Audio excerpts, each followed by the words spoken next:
Our first guest tonight says Congress should use its authority to detain Rosenstein and Wray if they fail to comply with subpoenas. Joining us tonight, Congressman Ron DeSantis, member of several key committees, including Foreign Affairs, Judiciary, and Oversight, a member of the Freedom Caucus as well. Congressman, great to have you with us. And I must say, the new year off to a quick and strong start. Where do you think we are headed if indeed Wray and Rosenstein fail to produce those documents? Well, Happy New Year, Lou. I think we will go towards a contempt, but I think it's important the type of contempt that we pursue. If you remember when we held Lois Lerner in contempt, the corrupt IRS official, we sent a referral to the Justice Department and said, please prosecute her. Well, guess what? Eric Holder wasn't going to prosecute that.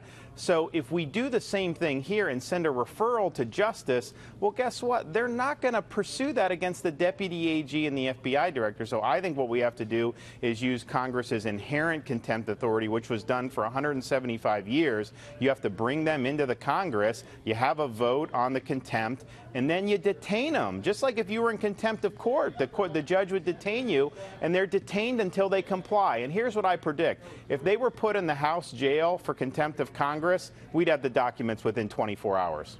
Well, you know, that's certainly an interesting idea, Congressman, and I think it would have some considerable appeal to most people who want to see justice done in this instance.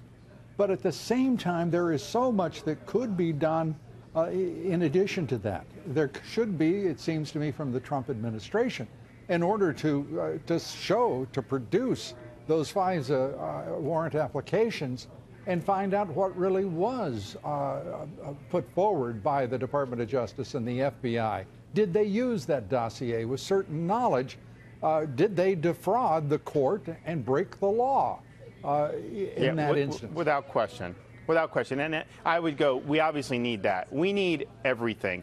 Who started this investigation? You remember the New York Times used to say it was because of Carter Page. Now they're running an article this weekend based on anonymous sources saying, oh, it was actually George Papadopoulos. He was drunk at a bar and he was talking about Hillary dirt. So we had to start a federal investigation. So I think from the very beginning of that, we need every document, every piece of paper. We need to know what Peter Strzok was doing. We need to know the involvement of Andrew McCabe, Jim Comey. We need to know Bruce Orr. Why would you have one of the highest ranking officials in the Justice Department meeting with Christopher Steele, the author of the dossier, during the campaign? And the fact that he's been demoted tells you that there was something problematic with what he was doing. We need all of that, and including, obviously, the FISA surveillance on Carter Page. And incidentally, Lou, if, in fact, the New York Times is right that it was Papadopoulos that started this, then where did they get the basis to surveil Carter Page, if not from the dossier? So you have a concerted effort from leakers inside the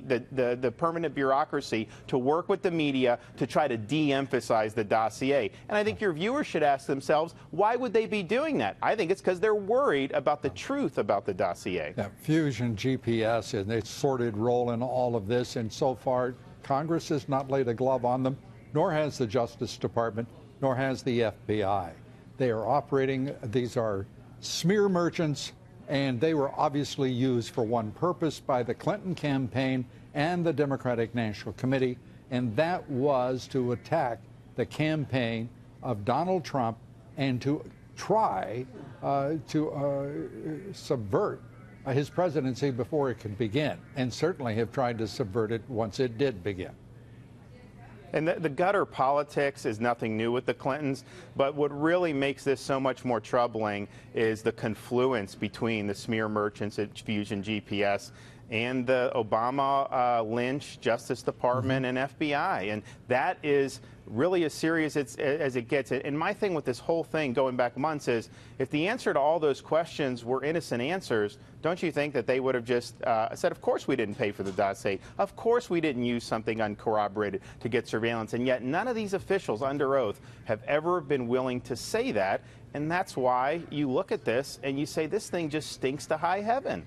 You and Congressman Jim Jordan trying to get to the answers about what the Obama administration was doing and how it may have been that they, in fact, interfered with Justice and with the Department, the DEA, and other investigations in order to pursue the Iranian deal, which resulted in $150 billion going to the oppressive government and regime of Iran. And at the same time, while the Iranian people were clamoring for freedom, for openness in their society, where do you stand with that investigation? So we have folks who were involved that are coming forward to the committee. You know, we're going to be interviewing them. I do imagine they will testify in the not too distant future. So we are going to get to the bottom of all of that, because you're right. They were so desperate to do a nuclear deal, to give Iran all this money, fly in all the cash on the jets into Tehran, that they were willing to empower Hezbollah.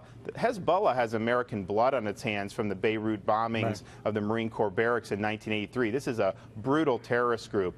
And it's not just that. We are going to look at that core issue. There have been reports in the last week that Israel was able to get Qasem Soleimani, the commander of the Quds Force, which is one of Iran's top proxies, in its crosshairs, and the Obama administration tipped off Tehran that was going to happen. It thwarted Israel's ability to bring Soleimani to justice. So the extent to which the Obama administration begged off being responsible involving all these terrorist actors in this desperate quest for this nuclear deal, I think we're only scratching the surface on that. And yes, we're going to have some good witnesses. I've been very encouraged with the initial information that's come forward. Congressman Ron DeSantis, always good to talk with you. We appreciate your being here.